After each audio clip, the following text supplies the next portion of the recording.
കോൺഗ്രസിന് അംഗങ്ങളുണ്ട്, പക്ഷെ കോൺഗ്രസിന് അടിമകൾ. എന്റെ സുഹൃത്തുക്കളെ, നിങ്ങൾക്ക് ഇപ്പോഴും മനസ്സിലായിട്ടില്ല എന്നാണ് നിങ്ങൾ നടിച്ചുകൊണ്ടിരിക്കുന്നതെങ്കിൽ നമ്മളൊരു മഹാ അബദ്ധത്തിലേക്കും ഒരു പടുകുഴിയിലേക്കാണ് നമ്മുടെ കേരളം പോയിക്കൊണ്ടിരിക്കുന്നത്. ഇലക്ഷൻ കഴിഞ്ഞു, റിസൾട്ട് വന്നു, ശരിയാണ്, 100% വിജയം കോൺഗ്രസിന് ഉണ്ടായിട്ടുണ്ട്. പക്ഷേ വാട്ട് ഈസ് ഹാപ്പനിങ് നൗ? ഇതാണ് ചോദ്യം. ഇപ്പോൾ എന്താണ് സംഭവിച്ചുകൊണ്ടിരിക്കുന്നത്? ഈ ഒരു ജനതയുടെ വോട്ട് വാങ്ങിച്ച് നമ്മളെ ഒരു ഭരണത്തിന്റെ മുമ്പിലേക്ക് എത്തിച്ച് ഒരു മന്ത്രിസഭ രൂപീകരിച്ച് അവർ പറഞ്ഞ കാര്യങ്ങളെല്ലാം നടപ്പിൽ വരുത്താൻ വേണ്ടിയിട്ട് അവരെല്ലാവരും ഒന്നിച്ചുകൂടി നമ്മളെ നയിക്കുവാൻ ഒരു മുഖ്യമന്ത്രി ഉണ്ടായി. അവർ ചില നിലപാടുകളൊക്കെ അവർ പറഞ്ഞായിരുന്നു, ഇന്നലെ ഗ്യാരണ്ടി പോലത്തെ ഗ്യാരണ്ടികളൊക്കെ പറഞ്ഞായിരുന്നു. അതോടൊപ്പം നടപ്പിൽ വരുത്തി ഒരു സുന്ദരമായിട്ടുള്ള അതിഗംഭീരമായിട്ടുള്ള സുവർണകാലം കിട്ടുമെന്ന് പ്രതീക്ഷിച്ച് വോട്ട് ചെയ്ത ആളുകളെല്ലാം മൂഞ്ചിപ്പോയി. അതിനപ്പുറം എന്തെങ്കിലും വാക്കുകളൊക്കെ പറയണമെന്ന് എനിക്ക് ആഗ്രഹമുണ്ട്. പക്ഷേ ഇതൊരു സോഷ്യൽ മീഡിയ പ്ലാറ്റ്ഫോം ആയതുകൊണ്ട് അതൊന്നും ഞാൻ പറയുന്നില്ല. നോക്കൂ, നമ്മുടെ മുമ്പിൽ ഇപ്പൊ നടന്നുകൊണ്ടിരിക്കുന്നത് ആ നേതാക്കന്മാർ വെറും അധികാരമോഹികൾ മാത്രമാണെന്ന് തെളിയിക്കുകയാണ്. ഒരു ഗംഭീരമായിട്ടുള്ള വിജയമാണ് അവർക്ക് കിട്ടിയത്. ആ വിജയത്തിന്റെ എല്ലാ ശോഭയും കെടുത്തുന്ന വിധത്തില് എനിക്ക് മുഖ്യമന്ത്രിയാണോ, എനിക്ക് മുഖ്യമന്ത്രിയാണോ, എനിക്ക് മുഖ്യമന്ത്രിയാണോ, ഓരോരുത്തർ വന്ന് പറയുന്നതൊക്കെ കേട്ട് കഴിഞ്ഞാൽ നമുക്ക് നാണം തോന്നും.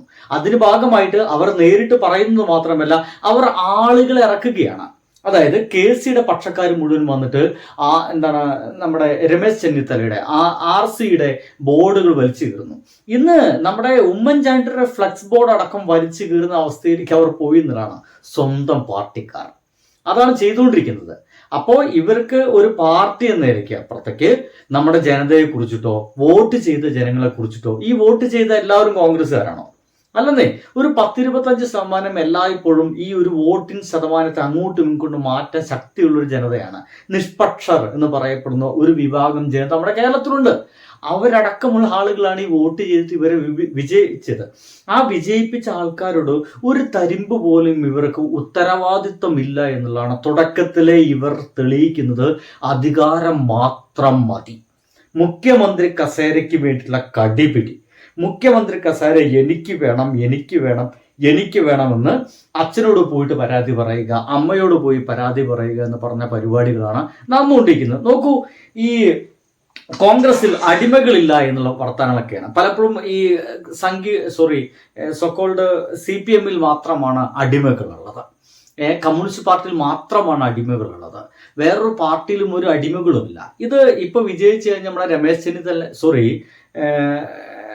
ഈ മനുഷ്യന്റെ പേര് ഞാൻ മറന്നു പോകുന്നത്, രമേശ് പിഷാരടിയാണ് പറഞ്ഞു വെക്കുന്നത്. കേട്ടോക്കെ, അണികളുണ്ട്, കോൺഗ്രസിന് അംഗങ്ങളുണ്ട്, പക്ഷെ കോൺഗ്രസിന് അടിമകൾ.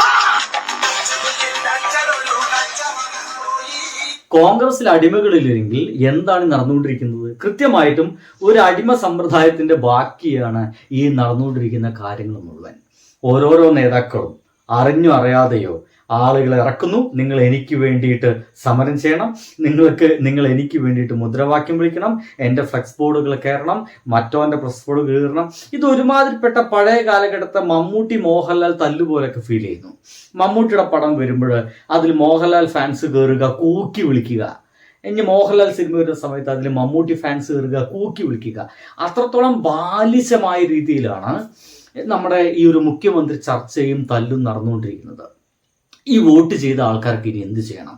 നോക്ക്, കഴിഞ്ഞ 3-4 ദിവസമായിട്ട് നമ്മളെ ഭരിക്കാൻ, ഈ കേരളത്തിനെ മുന്നോട്ട് കൊണ്ടുപോകാൻ ഒരു മന്ത്രിസഭയില്ല. ജയിച്ചിട്ട് 4-5 ദിവസമായി. 4-5 ദിവസം കഴിഞ്ഞിട്ടും ഇവർക്ക് ഒരാളെ പോലും മുന്നോട്ട് വയ്ക്കാൻ സാധിക്കുന്നില്ല എന്നുള്ളൊരു ദുരവസ്ഥ മനസ്സിലാക്കൂ. ഇതിനൊപ്പം ഞാൻ വായിച്ചൊരു വാർത്ത ഇങ്ങനെയാണ്, അന്തം വിട്ട് പോകുന്നു വേണ്ട, ഇങ്ങനെയൊക്കെ തന്നെ സംഭവിക്കുള്ളൂ. അത് ഇങ്ങനെയാണ്: ആലിപ്പഴം പഴുക്കുമ്പോൾ കാക്കയ്ക്ക് വായ്പുണ്ണ്. ആലിപ്പഴം പഴുക്കുമ്പോൾ കാക്കയ്ക്ക് വായ്പുണ്ണ്. MP മുഖ്യമന്ത്രിയാകേണ്ട KCക്കെതിരെ ഓർത്തഡോക്സ് സഭ. ഏതെങ്കിലും ഒരു കോൺഗ്രസ്സുകാരൻ നട്ടല്ലോടെ വന്നെന്ന് പറയണം, നിങ്ങൾ മതമേല അധ്യക്ഷന്മാര് ഞങ്ങളുടെ രാഷ്ട്രീയക്കാരുടെ കാര്യത്തിൽ ഇടപെടണ്ട, രാഷ്ട്രീയത്തിൽ മതം ഇടപെടണ്ട എന്ന് ഏതെങ്കിലും ഒരു കോൺഗ്രസ്സുകാരൻ അഭിമാനത്തോട് കൂടിയിട്ട്, അന്തസ്സോട് കൂടിയിട്ട്, നട്ടല്ലോട് കൂടിയിട്ട് ഇതിനെതിരെ പറയുകയായിരുന്നെങ്കിൽ നമുക്ക് കൈയടിക്കാമായിരുന്നു. ഇത് പറഞ്ഞിരിക്കുന്നത് ഓർത്തഡോക്സ് സഭയാണ്. KC വേണുഗോപാലിനെതിരെ ഡോക്ടർ യുഹാനോൻ മാർ ദിയസ്കോറസ് എന്ന് പറയുന്ന ഒരുവൻ പറഞ്ഞിരിക്കുകയാണ്, മുഖ്യമന്ത്രി സ്ഥാനം സംബന്ധിച്ച് UDF നടക്കുന്ന ചർച്ചകളിൽ ഇടപെട്ട് ഓർത്തഡോക്സ് സഭ. നോക്കൂ, നമ്മുടെ രാഷ്ട്രീയത്തിലേക്ക് നേരിട്ടിട്ട് മതങ്ങൾ ഇടപെടുകയാണ്. ക്രിസ്ത്യൻ മതം ഇടപെടുകയാണ്. ഇനി ഒട്ടും താമസിയാതെ ഹിന്ദു മതം ഇടപെടും. ഇനി ഒട്ടും താമസിയാതെ ഇവിടുത്തെ മുസ്ലിം മതം ഇടപെടും. ഇതാണ് കോൺഗ്രസിന്റെ ഒരു അപജയം. കോൺഗ്രസിന്റെ അവർ വന്നു കഴിഞ്ഞാൽ നമ്മളൊക്കെ പറഞ്ഞുകൊണ്ടിരിക്കുന്ന ഒരു അപകടം എന്നുള്ളത് ഇതാണ്. ഭരണത്തിൽ ഇത്തരത്തിലുള്ള മതങ്ങൾ ഇടപെടും. ആ മതങ്ങൾ ആവശ്യപ്പെടുന്ന ആളുകളെ മന്ത്രിയാക്കണമെന്ന് ഇവർ പറഞ്ഞുകൊണ്ടിരിക്കുന്നു. മനസ്സിലായില്ലേ? അവർ ആവശ്യപ്പെടുന്ന ആളുകൾ തന്നെ മന്ത്രിയാക്കണമെന്ന് അവർ പറയും. അത് ചെയ്തിട്ടില്ലെങ്കിൽ പിന്നീട് അങ്ങോട്ട് അവർ അനുഭവിക്കാൻ പോകുന്ന പല വിധത്തിലുള്ള പ്രശ്നങ്ങളായിരിക്കും. ഇതിൽ നോക്കിക്കോളൂ, MP-മാർ മുഖ്യമന്ത്രിയാകുന്നതിൽ നിയമ തടസ്സമില്ല. എന്നാൽ MP-മാർ മത്സരിക്കേണ്ടതില്ല എന്ന് തീരുമാനിച്ചതിന് ശേഷം മുഖ്യമന്ത്രി സ്ഥാനത്തേക്ക് ഒരു MP-യുടെ പേര് ഉയർന്നു വരുന്നത് വിരോധാഭാസമാണെന്ന് യുഹാനോൻ മാർ ദിയസ്കോറസ്.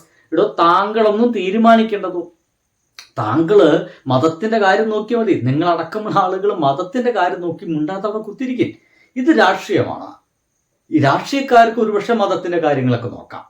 ഇവിടുത്തെ മതമേലധ്യക്ഷന്മാർ എന്തൊക്കെ പറയണം, എന്തൊക്കെ പറയണ്ട, ഇതിൽ ഇടപെടണ്ടേ, അങ്ങോട്ടും ഇങ്ങോട്ടും ഒരുപക്ഷെ ബന്ധമില്ലാത്ത രീതിയിലാണ് ഇവിടെ ജനാധിപത്യ വ്യവസ്ഥയിൽ മുന്നോട്ട് പോകേണ്ടത്. അതുകൊണ്ട് ഇപ്പോൾ ഈ രാഷ്ട്രീയത്തിൽ ഈ മതം ഇടപെടുന്നത് ഒട്ടുമേ ശരിയല്ലെന്ന് പറയാൻ ഏതെങ്കിലുമൊക്കെ ഒരു കോൺഗ്രസ്സുകാർ ഉണ്ടാവുമെന്ന് ഞാൻ തെറ്റിദ്ധരിച്ചു പോയി. അതിന്റെ തെറ്റിദ്ധാരണ മാത്രമാണ് എന്ന് ഞാൻ പറഞ്ഞോട്ടെ. ഇനി നിങ്ങൾ കാണേണ്ട ഏറ്റവും വലിയ സംഭവം, പ്രവർത്തന ശൈലിയിൽ പറയത്തക്ക മാറ്റമൊന്നും ഉണ്ടാകില്ല. പാർട്ടി സംഘടന ഒന്നുകൂടി ഊർജിതമാക്കാനായിട്ട് ഒരു തീരുമാനം അവിടെ എടുക്കും. അതനുസരിച്ച് നാട്ടിൻപുറത്ത് പോയി അവർ പ്രവർത്തിക്കും. ഈ LDF-ന്റെ തിരിച്ചുവരവ് എന്ന് പറഞ്ഞത് പരിപൂർണമായിട്ട് UDF-ന്റെ തകർച്ചയിൽ ആശ്രയിച്ചാണ് നിൽക്കുന്നത്. അപ്പൊ അതുകൊണ്ടാണ് ഇവരെ പ്രതീക്ഷ വെച്ചുകൊടുത്ത് UDF 5 കൊണ്ടല്ല 6 മാസം കൊണ്ട് ഭരിച്ച് മുടിപ്പിച്ച് നമുക്ക് അനുകൂലമാക്കി തരും എന്നുള്ളത്. അതൊരു LDF-ന്റെ ഒരു മോഹമാണ് എന്ന രീതിയിൽ അവിടെ വെക്കട്ടെ. ഇദ്ദേഹം കഴിഞ്ഞ കുറച്ചു കാലങ്ങളായിട്ട് LDF-നൊപ്പം സപ്പോർട്ട് ചെയ്തിട്ട് സംസാരിച്ചുകൊണ്ടിരിക്കുന്നുണ്ട്. വിശ്വസിക്കാൻ കൊള്ളാത്തവനാണ്, അത് ആദ്യമേ പറഞ്ഞു വെക്കാം. എപ്പോൾ വേണമെങ്കിലും അങ്ങോട്ടും മറുകണ്ഠം ചാടാം. ഇപ്പോൾ പറയുന്നത് മിനിമം ഒരു 6 മാസം, അതിന്റെ സൂചനകളാണ് ഈ കണ്ടുകൊണ്ടിരിക്കുന്നത്.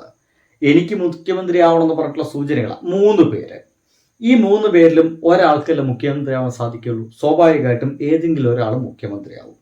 അങ്ങനെ മുഖ്യമന്ത്രി ആയിക്കഴിഞ്ഞാൽ പിന്നെ എന്താ നടക്കുക?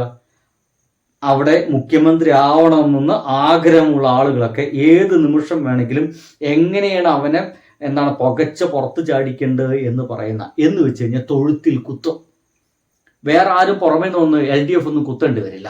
ഇവന്മാർ തന്നെ പരസ്പരം കുത്തിയില്ലാതാക്കും. ഒരു 6 മാസത്തിനുള്ളിൽ കാര്യങ്ങൾക്കൊക്കെ ഏകദേശം തീരുമാനമാവാനുള്ള എല്ലാ സാധ്യതയും കാണാനുണ്ട് എന്നാണ് ഇപ്പോൾ ഇദ്ദേഹം പറഞ്ഞുകൊണ്ടിരിക്കുന്നത്. ഇനി അത്ഭുതത്തോടു കൂടി നിങ്ങളുടെ മുമ്പിലേക്ക് അവതരിപ്പിക്കാനുള്ളത് മറുനാടൻ മലയാളിയുടെ ഒരു വർത്തമാനമാണ്. മറുനാടൻ മലയാളി ഒരു പോസ്റ്റ് ഇങ്ങനെ എഴുതിയിട്ടുണ്ട്. അതിങ്ങനെയാണ്: മറുനാടൻ മലയാളി മാപ്പ് ചോദിക്കുന്നു. ഈ വൃത്തികെട്ടവർമാർക്ക് വേണ്ടിയിട്ട് പോരാടിയതിന് മറുനാടൻ മലയാളി മാപ്പ് ചോദിക്കുന്നു എന്ന് പറഞ്ഞിട്ട് ഒരു സാധനം ഇറങ്ങിയിട്ടുണ്ട്. പ്രചരണത്തിന് ആവശ്യമായ ഫണ്ട് നൽകി. ഏതാണ്ട് 2 കോടിയോളം രൂപ വീതം ഓരോ സ്ഥാനാർത്ഥിക്കും KC അറേഞ്ച് ചെയ്തു കൊടുത്തു എന്നാണ് റിപ്പോർട്ടുകൾ. ഇത്തരമൊരു സാഹചര്യത്തിൽ അവർ കൂറ് കാണിക്കുന്നു, നന്ദി കാണിക്കുന്നു. പക്ഷേ അത് ജനാധിപത്യപരമാണോ? ഇവിടെ രമേശ് ചെന്നിത്തലയും VD സതീശനുമുണ്ട്. 2 പേരിൽ ആരെങ്കിലുമോ 2 പേരും മാറിയോ മുഖ്യമന്ത്രിയാവുന്നതിൽ തെറ്റൊന്നുമില്ല. അങ്ങനെ 2 പേരുള്ളപ്പോൾ ആവശ്യത്തിന് പരിചയമുള്ള രമേശ് ചെന്നിത്തലയും ഈ തെരഞ്ഞെടുപ്പിനെ നയിച്ച VD സതീശനുമുള്ളപ്പോൾ മൂന്നാമതൊരാളുടെ ആവശ്യം എന്താണ് എന്ന് സാധാരണ പ്രവർത്തകർ ചോദിച്ചാൽ അവർക്ക് എന്ത് മറുപടി കൊടുക്കും? എന്തിനാണ് ഈ ബഹളം വയ്ക്കുന്നത്? എന്തിനാണ് തെരുവിൽ തല്ലുന്നത്? എന്തിനാണ് കലാപമുണ്ടാക്കുന്നത്? എനിക്കിത് കാണുമ്പോൾ ഞാനൊക്കെ ചിരിക്കുകയാണെങ്കിൽ വേറെ എന്തിനാണ് ചെയ്യേണ്ടത് എന്നെനിക്കൊരു പിടുത്തം കിട്ടുന്നില്ല. കാരണം ഇയാള് രായ്ക്ക് രാമായണം കമ്മ്യൂണിസ്റ്റ് ഗവൺമെന്റിനെ തച്ചു തകർക്കാനും വേണ്ടിയിട്ടൊക്കെ ഒരു തീരുമാനമെടുത്തു വന്നിരുന്ന മനുഷ്യനാണ്. പക്ഷേ മറുനാടൻ മലയാളിക്കും മടുത്തുപോയി. അധികാരം കിട്ടിയിട്ട് ഇവർക്ക് മന്ത്രി കസേരയ്ക്ക് വേണ്ടിയുള്ള തല്ലാണ്. ഇപ്പോഴും മുഖ്യമന്ത്രി കസേരയ്ക്ക് വേണ്ടിയുള്ള തല്ല് മാത്രമേ കഴിഞ്ഞിട്ടുള്ളൂ. മുഖ്യമന്ത്രി കസേര മാത്രം മതിയോ? എത്ര മന്ത്രിമാരെ തീരുമാനിക്കാനുണ്ട്? ഇപ്പൊ ഒപ്പം ഘടകകക്ഷിയായിട്ടുള്ള ലീഗിനോട് പറഞ്ഞിരിക്കുന്നു, ഈ കാര്യത്തിൽ നിങ്ങൾ ഇടപെടണ്ട, ഇക്കാര്യത്തിൽ നിങ്ങൾ ഇടപെടണ്ട എന്ന് കൃത്യമായി പറഞ്ഞിരിക്കുന്നു. കഴിഞ്ഞ ദിവസമാണ് നമ്മുടെ പ്രിയപ്പെട്ട സുഹൃത്ത് ഒരു ലീഗുകാരൻ ജയിക്കേണ്ടിയിരുന്നില്ല എന്ന് ഫേസ്ബുക്കിൽ എഴുതി വെച്ചത്. ഇങ്ങനെ ഒട്ടുമിക്ക ലീഗുകാർക്കും തോന്നി തുടങ്ങി. മുഖ്യമന്ത്രി പ്രഖ്യാപിക്കുന്നത് കരുതുക. ആരുമാവട്ടെ, KC ആവാം, VD ആവാം, രമേശ് ചെന്നിത്തല ആവാം. ഈ തർക്കത്തിന്റെ പേരിൽ ഇത്രയധികം അകന്നു പോയിരിക്കുന്ന മറ്റു രണ്ടുപേർ ഇതിനോട് എങ്ങനെ സഹകരിക്കും?